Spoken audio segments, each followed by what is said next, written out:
Imagine buying a Ferrari for $18,000 and waking up one day to discover it's worth $250 million.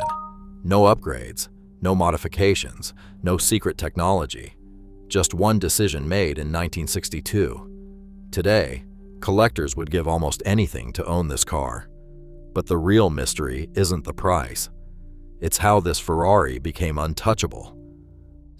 Standing beside it in the paddock, with the V12 idling, the ground actually vibrated. It didn't look like a car. It looked like a weapon. That was the moment I realized this machine operated on a completely different plane. That single physical presence now commands more capital than a fleet of private Gulfstreams, a portfolio of Aspen estates, or entire collections of modern hypercars. The 250 GTO is not Ferrari's fastest creation, nor is it the rarest object on Earth. Yet billionaires spend decades chasing a single chassis. To understand this gravity, we must look past the modern auction blocks and return to a cold winter morning in northern Italy. In early 1962, Enzo Ferrari faced a direct threat to his racing empire. The international governing body had rewritten the rules for sports car racing, demanding that any manufacturer competing in the Grand Touring class must build and sell a fleet of road-legal vehicles. Enzo did not care about road cars, nor did he intend to create an elite status symbol. He wanted to win. To secure his dominance against a rising tide of British and American rivals, he ordered his engineers to build a pure competition weapon disguised as a production model. That single, defiant choice set everything in motion. To bring this vision to life, Enzo turned to engineer Giotto Bizzarini and coach builder Scaglietti. They did not design a luxury car.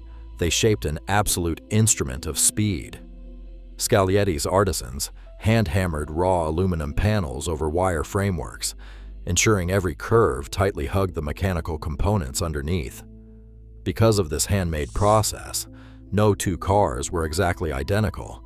Every scoop, vent, and rivet served to channel air or cool the V12 engine.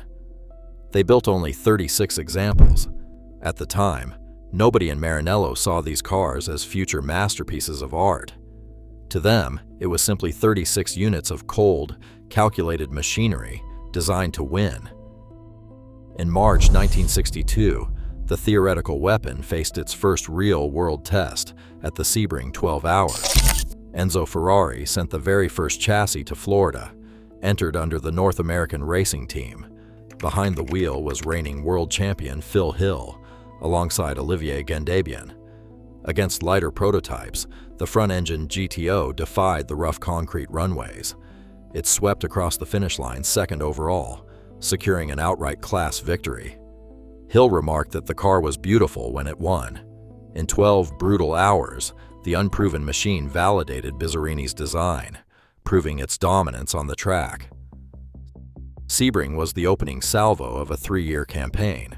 From 1962 through 1964, the 250 GTO established absolute supremacy in international sports car racing, capturing 15 overall victories and dozens of class titles. At the high-speed banks of Daytona, it ran flat out for thousands of kilometers. On the dusty, broken mountain roads of the Targa Florio, its balance made it untouchable. The car never gave its rivals room to breathe. Before it ever became a collector's prize, the GTO forged a myth of complete invincibility on hot asphalt. In 1962, a factory-fresh 250 GTO cost approximately $18,000. As the racing ended, a strange market logic took over, converting trophies into capital.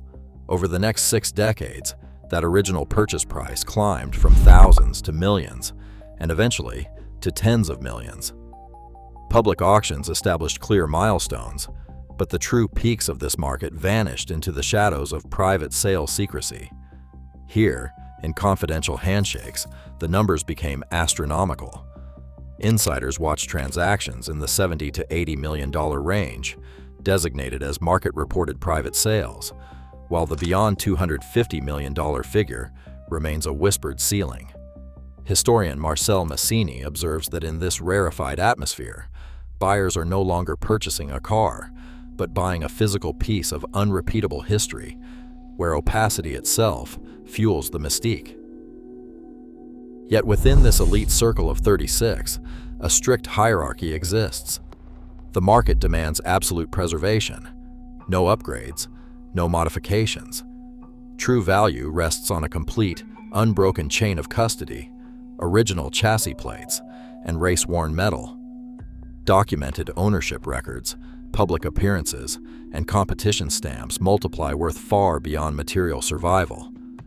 When you touch a steering wheel that Phil Hill gripped, still carrying his sweat and dirt from 1962, it transcends machinery, notes historian Marcel Massini. A modern restoration erases that history. The original patina, paired with the yellowed factory delivery papers, is something wealth can never recreate.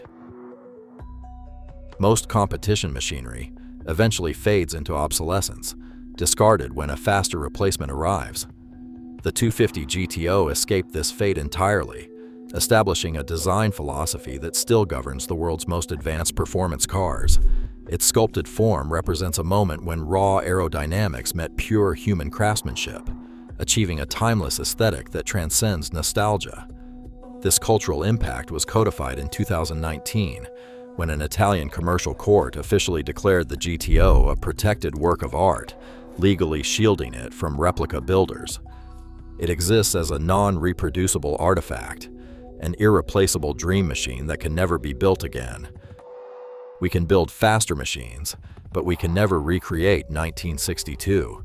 This car remains frozen time, proving some legends cannot be manufactured, only captured. Subscribe for more untold stories.